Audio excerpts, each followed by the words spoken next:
Valley over Palm Springs and Palm Desert, and I've been forgetting. I wanted to make a mountain driving video because there's been a couple incidents the last year on the Class B trucks, which is what I'm driving today, International 10-wheeler, flatbed, automatic.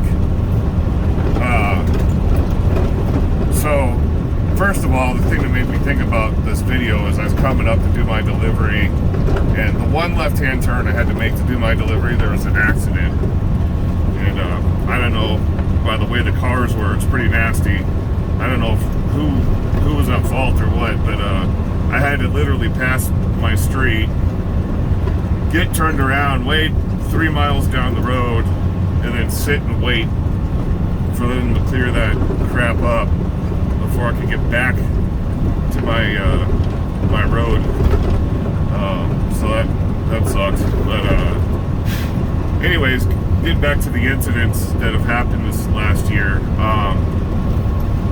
Both are on this type of truck. So, you know, when I get guys to train, I'm more focused on training flatbed work and MOFFETT work, not necessarily the driving aspect, because, you know, you come to work for a trucking company, you've already been through training, I assume, and, you know how to drive.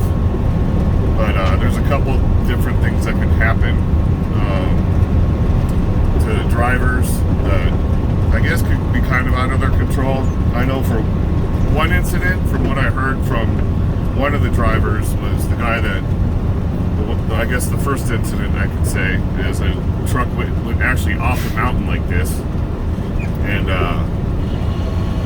from the other drivers I heard he was driving around kind of recklessly just around the stores, period. So truck went off the mountain, was empty, and the only thing that I can assume from what I heard is, you know, in a situation like that, he's just in a hurry coming down the hill and using too much brakes. The brakes shouldn't go out when you're empty coming down a mountain. These trucks get, our trucks definitely get checked out, you know, on their routine. So I'm guessing the guy's coming down the hill hot, and these Class B 10-wheelers, they don't have, or at least the ones we have, the Internationals and Freightliners, they don't have an engine brake. So you have to be, I usually roll down, right now I'm rolling down in 4th gear. These are 6-gear trucks. So I'm rolling right down in 4th gear right now. And then when it levels out a little bit, I'll switch to 5th. But that's my engine brake. I'm guessing that guy was rolling 6th gear all the way and hitting these turns hard and braking hard for the brakes to go out. So from what I'm told, the brakes went out. The guy tried to use the mountain to slow himself down, like the wall, and then that kicked him across the road. And somehow apparently this guy had time to jump out of the truck before it went over the hill. Sounds like a movie or something, but it happened. And so the guy didn't work for us, but just another contractor on this type of truck. So first of all, you got to be downshifted if you don't have an engine brake when you're coming down a mountain. Oh, there's a coyote right here in front of me. I don't know if you can see that. I guess watch out for animals too on these roads. So make sure you're in the right gear coming downhill so you're not using all brake. Don't let the cars behind you. Right now I got about 5 cars behind me. Don't let them dictate how fast you go down the hill. They can wait till you hit a turnout. That's not your problem. You know, you don't drive any faster because somebody else can drive faster than you. And then the second incident, the truck was overweight, and the store gave him, the load was scheduled like that. So, you know, coming down the mountain to deliver downhill, this is a different mountain. I don't know if it's the brakes or tires or whatnot. They eventually caught on fire. The truck caught on fire. So lesson number 2 there is definitely, if you're coming downhill in this truck, make sure you're not overweight. The last thing you want is to not have brakes. It's a terrible feeling. I've had it happen to me once when I was a beginner driver, because I had a store also give me a load that was overweight, and luckily I had caught it before it got out of hand. But once that feeling when your brakes start going soft is not a good feeling, and I know a few other truckers that have had it happen to them, and you know, it's not an exciting journey. But I just wanted to mention that, just because I saw that accident today. I keep forgetting about these mountain trips. It's definitely, here we go, here's a turnout I can use now and let all these cars by.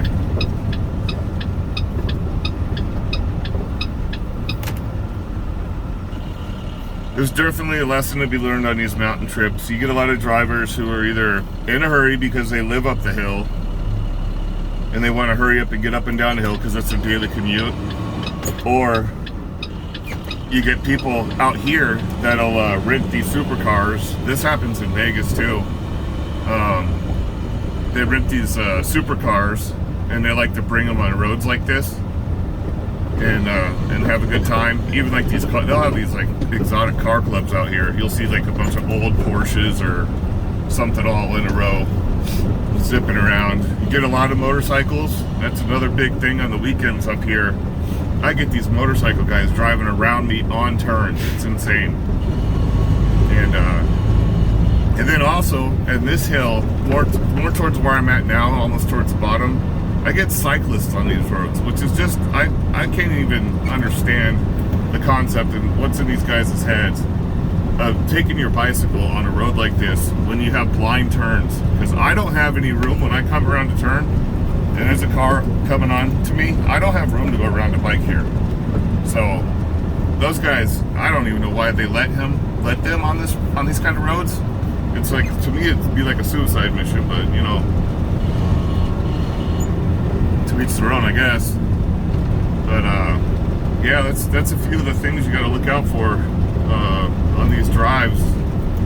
You know, and just remember, like right now, I'm looking at a box truck to my left that had run off the hill. Guy had died, and they still haven't picked that thing off the mountain. It's still stuck in like this ravine. And that's not the only box truck either I've seen go off the road up here. I saw a bigger one that looked like a 16-footer. I've seen a 26-footer off the mountain here, but he looked like he was okay.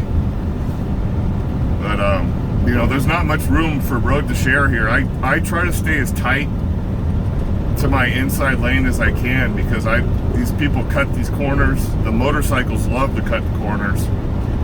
So, you know, and you just don't have any room to react. And, you know, obviously we're going to win 99% of the time in a head-on situation, but I don't know, I don't want to see anybody die.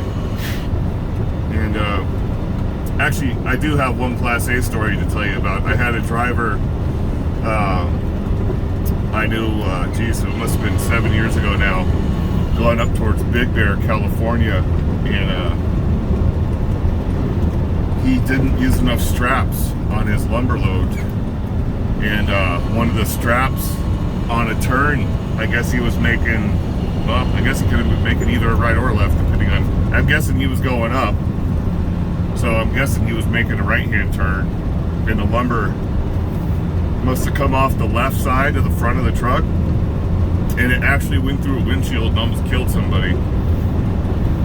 So there's one more thing to consider. You got to strap down your load.